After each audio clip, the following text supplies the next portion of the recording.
Hello guys, welcome back to our chemistry class. So we are still in chapter 2 atomic structure, and this is the last part for 2.1 Bohr's atomic model. So in this video we will be discussing about weakness of Bohr's postulates.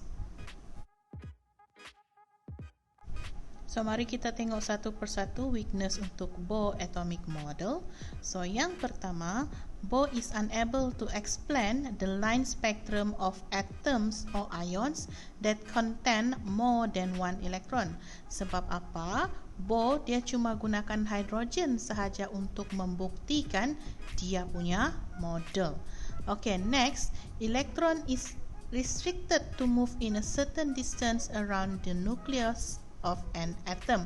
So ini juga salah satu weakness untuk Bohr, yang mana dia cakap elektron itu dia sentiasa bergerak di dalam orbit.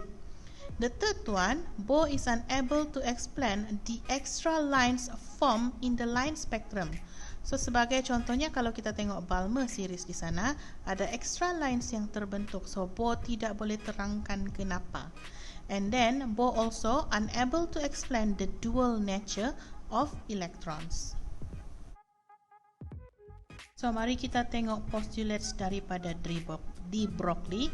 So de Broglie proposed that electron has dual nature.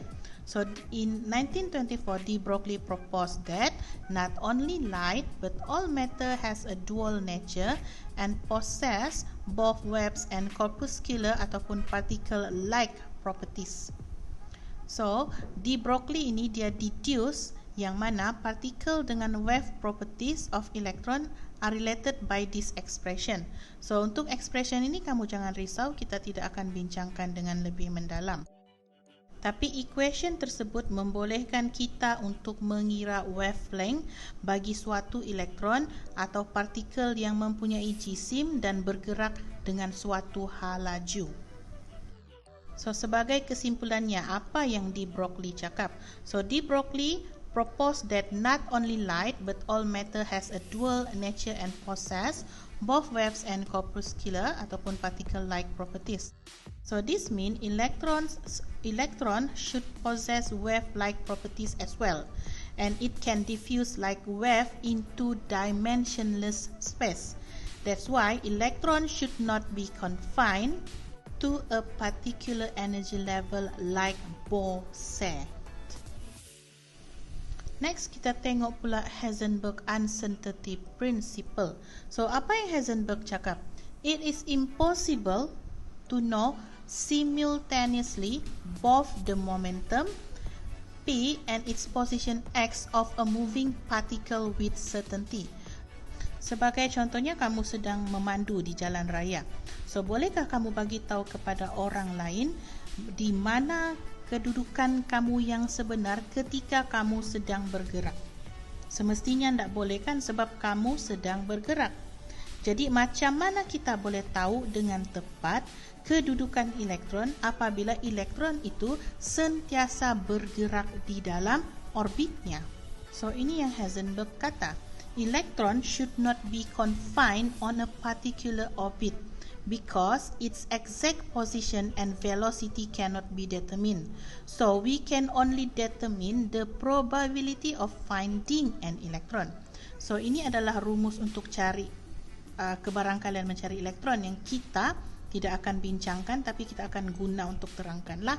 So if the object has the mass of an electron, okay, nilai M kamu itu is extremely small. So delta X darab delta P will become significant and we can never describe how electron moves in atom. So Heisenberg cakap begini, kita tidak akan boleh menerangkan bagaimana elektron itu bergerak di dalam atom.